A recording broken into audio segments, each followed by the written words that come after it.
Now, fear is going to be a player in your life, but you get to decide how much. You can spend your whole life imagining ghosts, worrying about the pathway to the future, but all there will ever be is what's happening here, and the decisions we make in this moment, which are based in either love or fear. So many of us choose our path out of fear disguised as practicality. What we really want seems impossibly out of reach and ridiculous to expect, so we never dare to ask the universe for it. I'm saying I'm the proof that you can ask the universe for it. Please.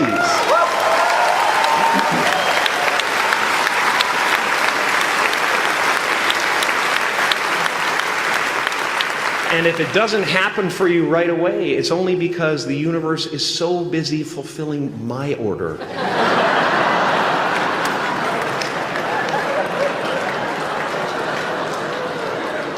Party size! My father could have been a great comedian, but he didn't believe that that was possible for him. And so he made a conservative choice. Instead, he got a safe job as an accountant. And when I was 12 years old, he was let go from that safe job. And our family had to do whatever we could to survive. I learned many great lessons from my father, not the least of which was that you can fail at what you don't want. So you might as well take a chance on doing what you love.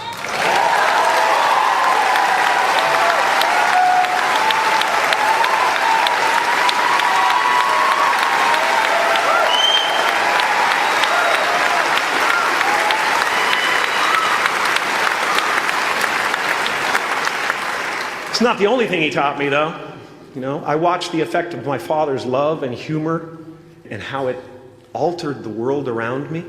And I thought, that's something to do. That's something worth my time. It wasn't long before I started acting up. You know, people would come over to the house and they'd be greeted by a 7-year-old throwing himself down a large flight of stairs. They would say, "What happened?" And I would say, "I don't know. Let's check the replay." I'd go back to the top of the stairs and come back down in slow motion.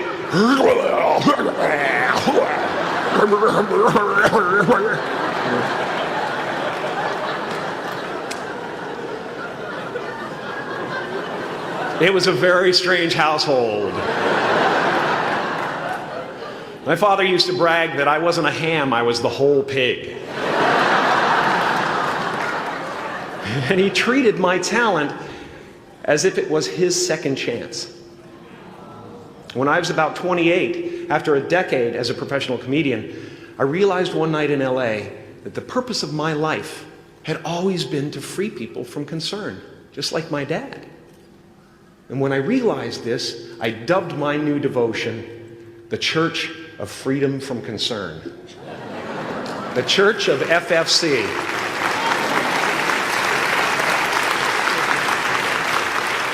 And I dedicated myself to that ministry. What's yours? How will you serve the world? What do they need that your talent can provide? That's all you have to figure out. As someone who's done what you're about to go and do, I can tell you from experience, the effect you have on others is the most valuable currency there is.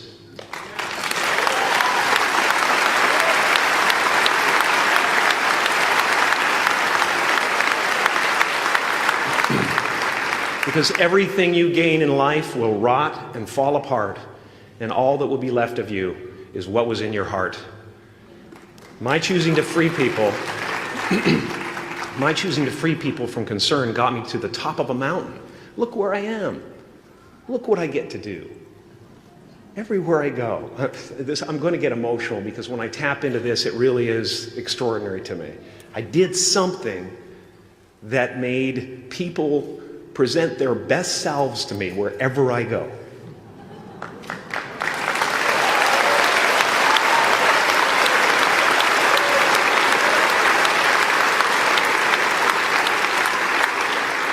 I am at the top of the mountain, and I was, and the only one I hadn't freed was myself, and that's when my search for identity deepened. I wondered who I'd be without my fame. Who would I be if I said things that people didn't want to hear? Or if I defied their expectations of me? What if I showed up to the party without my Mardi Gras mask and refused to flash my breasts for a handful of beads? I'll give you a moment to wipe that image out of your mind. But you guys are so ahead of the game. You already know who you are. And that peace that we're after lies somewhere beyond personality, beyond the perception of others, beyond invention and disguise, even beyond effort itself.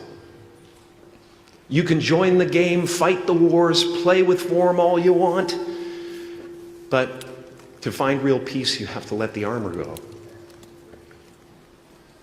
Your need for acceptance can make you invisible in this world. Don't let anything stand in the way of the light that shines through this form. Risk being seen in all of your glory.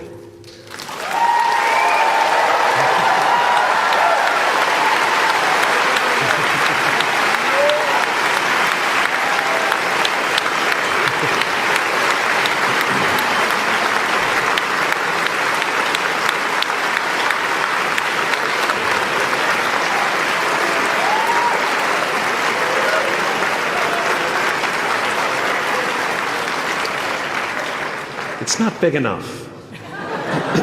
This painting is big for a reason. It's called high visibility. It's about picking up the light and daring to be seen. Here's the tricky part. Everyone is attracted to the light. The party host up at the top, who thinks unconsciousness is bliss and is always offering to drink from the bottles that empty you. Misery below her. Despises the light, can't stand when you're doing well, wishes you nothing but the worst. The Queen of Diamonds, under him, needs a king to build her house of cards. And the hollow one down bottom there will cling to your leg and say, please don't leave me behind, for I have abandoned myself. Even those who are closest to you and most in love with you, the people you love most in the world, will find clarity confronting at times. This painting took me thousands of hours to complete. And when I was finished, thank you, thousands of hours, yes. I'll never get them back. I'll never get them back. I worked on this for so long. I was weeks and weeks like a madman alone on a scaffolding. And when I was finished, one of my friends said, this would be a cool blacklight painting. So I started over.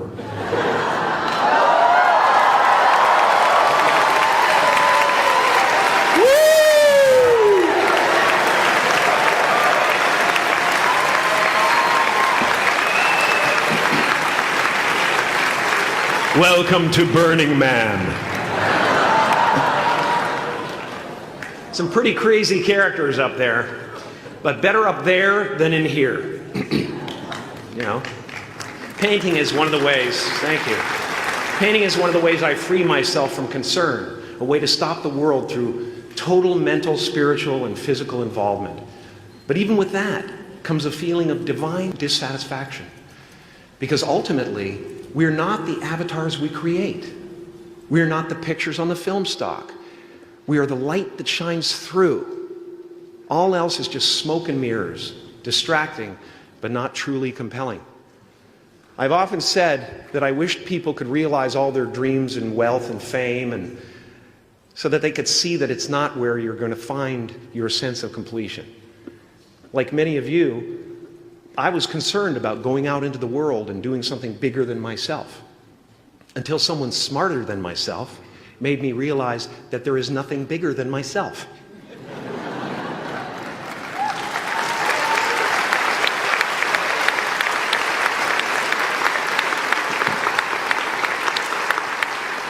My soul is not contained within the limits of my body. My body is contained within the limitlessness of my soul. One unified field.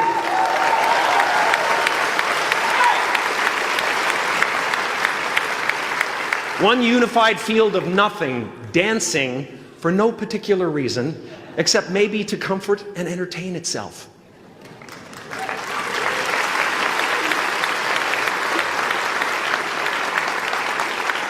As that shift happens in you, you won't be feeling the world, you'll be felt by it. You'll be embraced by it. Now I'm always at the beginning. I have a reset button, and I ride that button constantly. Once that button is functioning in your life, there's no story that the mind could create that will be as compelling.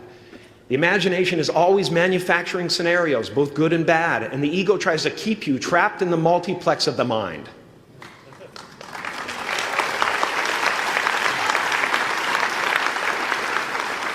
Our eyes are not viewers, they're also projectors that are running a second story over the picture that we see in front of us all the time.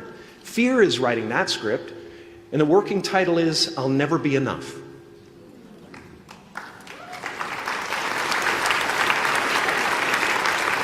Now you're going to look at a person like me and say, how could we ever hope to reach those kind of heights, Jim? How can we make a painting that's too big for our home? How do you fly so high without a special breathing apparatus?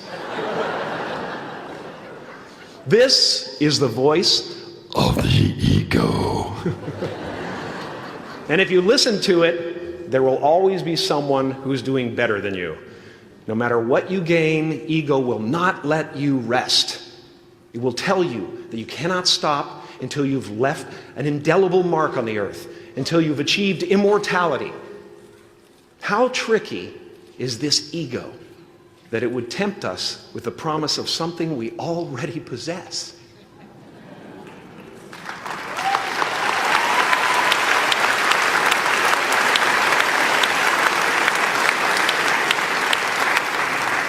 So, I just want you to relax.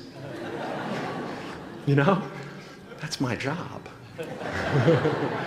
Relax and dream up a good life.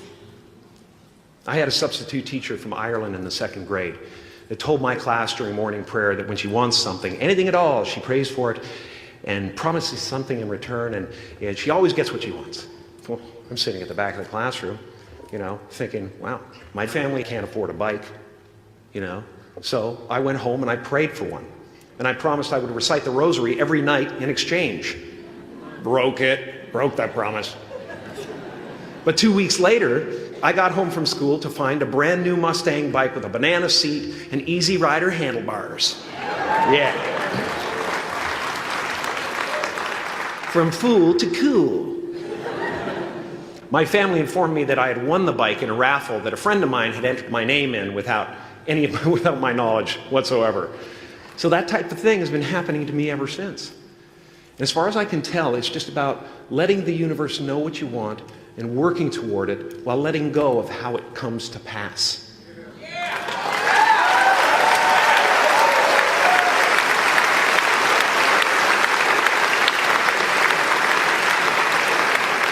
Your job is not to figure out how it's going to happen for you, but to open the door in your head. And when the door opens in real life, just walk through it.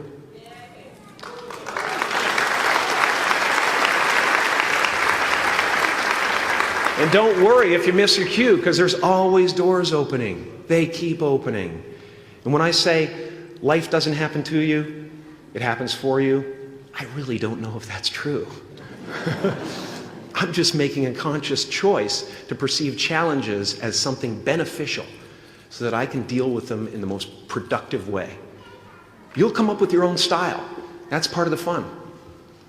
Oh, and why not take a chance on faith as well?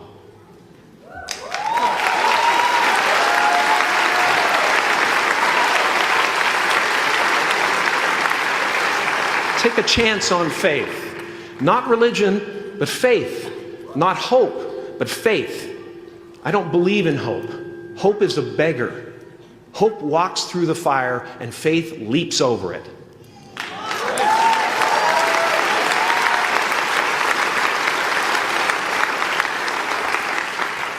You are ready and able to do beautiful things in this world. And after you walk through those doors today, You will only ever have two choices, love or fear.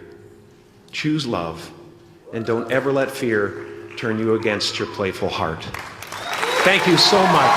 Thank you, Dad. I'm so honored.